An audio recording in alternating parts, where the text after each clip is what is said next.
Oke, ini adalah smartphone terbaru dari Oppo ya, untuk kelas entry levelnya ya di series A ya. Ini adalah Oppo A16.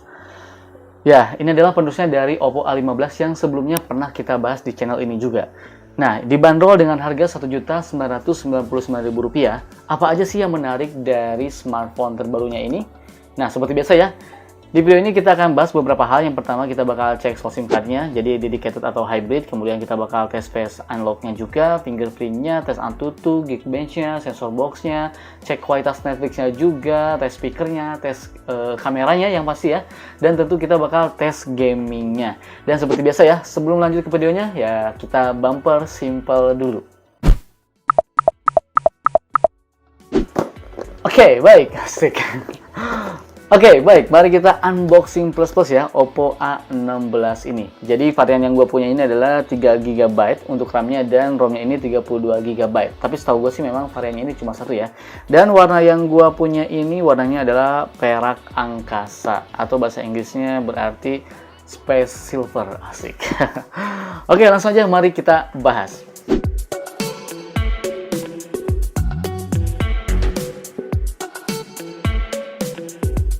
Di paket pembeliannya ini kita dapat buku panduan dan kartu garansi. Kemudian kita juga dikasih jelly case nih ya. Mantap ya. Jadi sekali beli HP langsung lengkap, tinggal pakai aja. Terus ada juga SIM ejector dan pastinya kita dapat smartphone-nya nih. Terus ini juga ada adapter charger-nya dan ini kabel USB Type-C. Ya, ini sudah mantap ya. Ini pakai USB Type-C. Ada dua varian warna untuk HP ini, Crystal Black dan Space Silver. Walaupun berbahan plastik, tapi HP ini tuh punya desain tipis 3D ya. Terlihat sangat menarik, berkilau, metalik, dan pastinya stylish. Warna silvernya ini tuh gua suka banget. Terlihat fresh banget, udah kayak bukan HP entry level. Kalau kita pegang, desain 3D-nya ini tuh membuat grip di tangan sangat nyaman dan ergonomis. Dan malahan yang gua rasa, HP ini tuh cukup tipis di tangan. Padahal punya kapasitas baterai yang gede yaitu 5000 mAh. Nah, coba lihat deh, punya baterai jumbo 5000 mAh, tapi bodi HP ini tuh cukup tipis, tidak begitu bulky. Jujur HP ini tuh sangat nyaman di genggaman tangan dan bobotnya juga cukup ringan di angka 190 gram. Bagian belakangnya terdapat bump kamera yang gua suka, walaupun desainnya cukup mainstream untuk zaman sekarang. Tapi bump kameranya ini tuh tidak begitu tebal, masih di batas wajar. Di dalamnya ada 3 buah kamera dan LED flash, serta tulisan yang menunjukkan kalau HP ini tuh punya triple kamera atau 3 kamera belakang. Selama gua menggunakan HP ini, untuk face unlock-nya berjalan dengan baik ya, dan jarang meleset. Apalagi kalau di kondisi cahaya yang cukup. Di bagian kanan ada tombol power. Nah, untuk tombol powernya ini tuh sekaligus sensor fingerprint yang responsif dan cukup akurat. Gue coba buka kunci pakai jari dan nggak pernah meleset. Di bagian atasnya ini tuh polos ya. Terus di kirinya ini tuh ada tombol volume yang cukup clicky, jadi enak banget nih dipencet-pencetnya. Dan ada dedicated slot SIM dan micro SD sampai 1 TB. Di bagian bawahnya ini tuh ada port jack audio, kemudian ada mikrofon, kemudian ada port USB Type-C dan lubang speaker. Silahkan teman-teman gunakan headset ya supaya terdengar jelas gimana hasil speaker dari Oppo A16.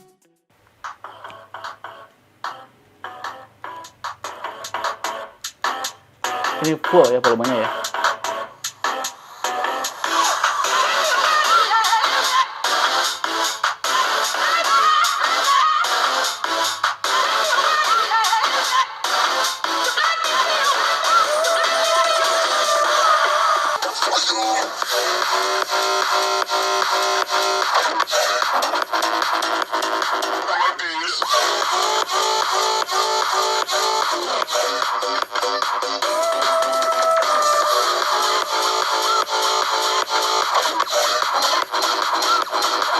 Nah, selanjutnya bagaimana untuk layarnya? HP ini tuh hadir dengan layar berukuran 6,52 inci HD Plus ya, menggunakan panelnya ini tuh LCD dan tentunya dengan refresh rate 60 Hz.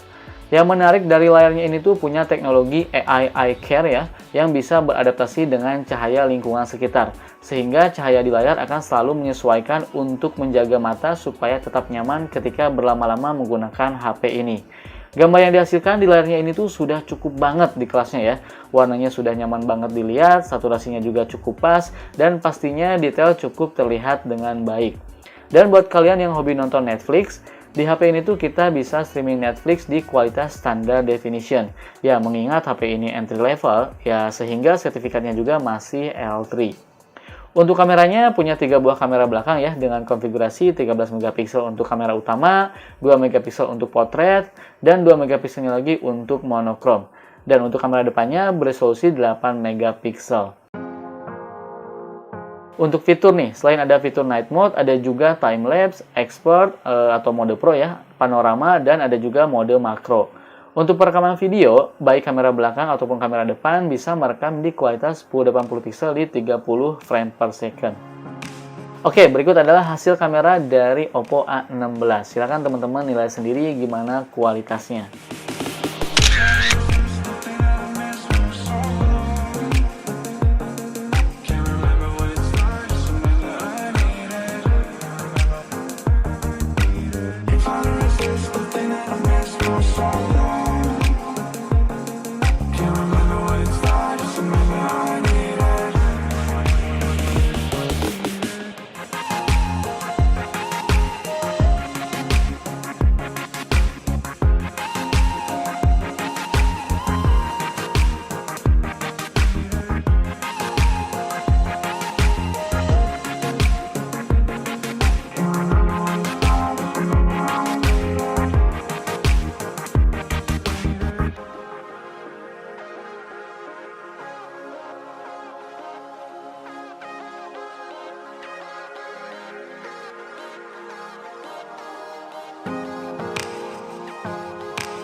Oke, ini adalah perekaman video menggunakan kamera depannya Oppo A16.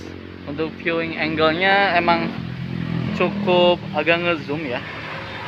Tapi overall nggak masalah sih. Untuk kualitas audionya juga teman-teman bisa nilai sendiri bagaimana kualitasnya. Jadi ya teman-teman bisa mengestimasi ya gimana kualitasnya bagus untuk digunakan, entah itu meeting ataupun untuk video call ya, seperti ini. Suaranya tes seperti ini. Ini juga di kualitas 1080 pixel di 30 frame per second. Perekaman video menggunakan kamera belakangnya Oppo A16 ya.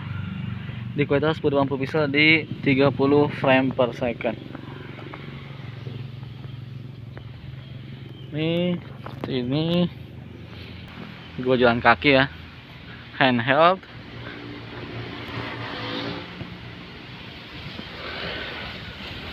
Oke, sekarang kita lanjut untuk performanya. HP ini tuh menggunakan chipset ya, MediaTek Helio G35, RAM 3GB, ROM-nya ini tuh 32GB, sudah menggunakan ColorOS 11 berbasiskan Android 11, dan baterainya ini tuh 5000 mAh. Melihat dari skornya, HP ini tuh sudah sangat cukup untuk memenuhi aktivitas sehari-hari. Mulai dari aktivitas kasual, belajar online ya untuk sekolah, entertainment, bahkan sampai main game ringan.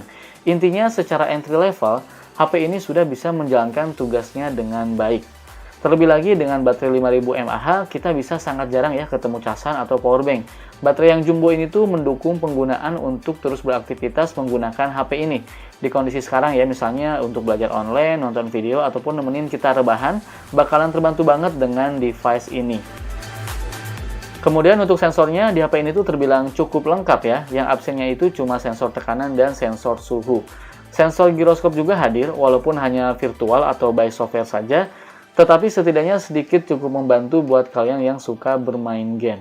Nah, sekarang mari kita coba ya bermain game Mobile Legends dan game PUBG. Pada settingan Mobile Legends ya, kita bisa set di rata kanan semua nih dengan kualitas high. Dan selama gua coba bermain ya, game berjalan dengan sangat baik ya, lancar tanpa kendala sama sekali. Layarnya juga cukup responsif dan sensitif sehingga bermain game sangat terbantu ya, karena layarnya memberikan performa yang maksimal. Nah, tapi sementara nih pada settingan PUBG, kita hanya bisa milih ya mentoknya itu di balance medium untuk kualitasnya.